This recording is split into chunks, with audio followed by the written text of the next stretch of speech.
সমাজের সবচাইতে অ্যাভারেজ মানুষটার হৃদয়টাকে বুঝতে হবে এবং তাকে আপনার দিকে টানতে হবে। একেবারেই সহজ না, কারণ আপনাদের প্রত্যেকের ইগো আছে এবং ওই ইগোর জায়গাটা থেকে নিচে নামা খুব কঠিন। বেগম জিয়া যে জায়গায় অনন্য সেটা হচ্ছে তিনি কখনোই এই দেশের সাধারণ মানুষের বিপক্ষে গিয়ে দাঁড়ান নাই। নিজের স্বকীয়তা বজায় রেখে সমাজের সবচাইতে অ্যাভারেজ মানুষটার হৃদয়টাকে বুঝতে হবে এবং তাকে আপনার দিকে টানতে হবে এবং তাকে স্টিয়ার করতে হবে। এটা একেবারেই সহজ না, কারণ আপনাদের প্রত্যেকের ইগো আছে এবং ওই ইগোর জায়গাটা থেকে নিচে নামা খুব কঠিন। এমনিতে বলা যায়, কিন্তু আসলে খুব কঠিন। বেগম জিয়ার জিনিয়াস হলো যে তিনি এই জিনিসটা বুঝতে পারতেন এবং তার যে রাজনৈতিক জার্নি, সেই জার্নিটা খেয়াল করলে দেখবেন যে ইয়েস, আমাদের সকলের রাজনৈতিক ভুলভ্রান্তি হয়, প্রত্যেক নেতা ভুলভ্রান্তি করেন, তারও নিশ্চয়ই ভুলভ্রান্তি ছিল।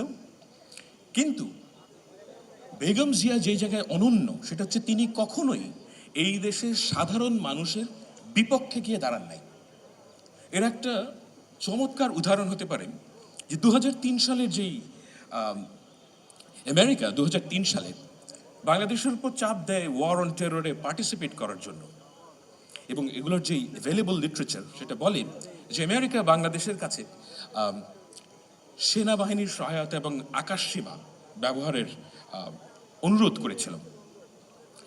দেখেন, এই অনুরোধে তিনি যদি সাড়া দিতেন, আমি মোটামুটি নিশ্চিত যে 2009 সালের যেই নির্বাচন, সেই নির্বাচনে বিএনপির উপর দিয়ে স্টিম রোলার যেত না, বেগম জিয়ার পরিবারের উপর যে অত্যাচারের স্টিম রোলার সেটাও হয়তো হতো না, এটা আমার অনুমান। কিন্তু দেখেন, তিনি সাধারণ মানুষ কি চায় এটা বুঝতে পেরে তিনি কখনোই ওই পথে যান নাই এবং তিনি এক প্রকার বিএনপিকে স্যাক্রিফাইস করেন অন প্রিন্সিপল, যে তিনি বাংলাদেশের সাধারণ মানুষ, তিনি যদি সেদিন যেতেন তাহলে বিএনপি বাঁচত, কিন্তু বিএনপির সাথে জনমানুষের যেই দূরত্ব তৈরি হতো সেটা ঘোচানো খুবই খুবই কঠিন হতো।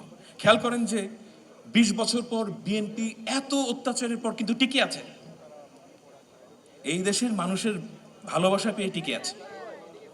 এই কাজটা সহজ ছিল না। এটা হচ্ছে কি ওনার একটা অনন্য ব্যাপার, যে ওনার পলিটিক্যাল একিউমেন্ট এটা পিয়ারলেস, এবং এই জিনিসটাকে ছোট করে দেখার কোনো উপায় নেই। আমাদের শিক্ষিত সমাজ এই জিনিসটাকে কখনোই বোঝার চেষ্টা করে নাই, কিন্তু আপনি যখন তার লাইফটাকে দেখবেন যে এই কাজটা তার পলিটিক্যাল ক্যারিয়ারের সবচাইতে বড় অর্জন, যে তিনি এই দেশের সাধারণ মানুষ এদের বিপক্ষে যান নাই। উনি মারা গেছেন, এই দুঃখ আমার সারা জীবন থাকবে।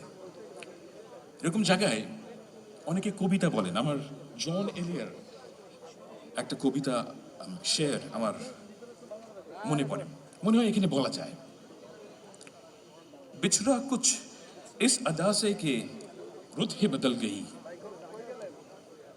बिछड़ा कुछ इस अदा से कि रुत ही बदल गई, एक शख्स सारे शहर को वीरान कर गया। সে এমন ভাবে চলে গেল যে ঋতুই বদলে গেল। একজন মানুষ পুরা শহরটাকে বিরান করে চলে গেল। আপনারা সবাই বেগম জিয়ার জন্য দোয়া করবেন। আমি এই মানুষটাকে ভালোবেসেছিলাম। আমি আল্লাহর কাছে দোয়া করি যেন তিনি যে প্রিন্সিপালগুলো আপহোল্ড করেছিলেন সেটা যেন এই দেশে টিকে থাকে। সবাইকে ধন্যবাদ। ধন্যবাদ আপনাকে।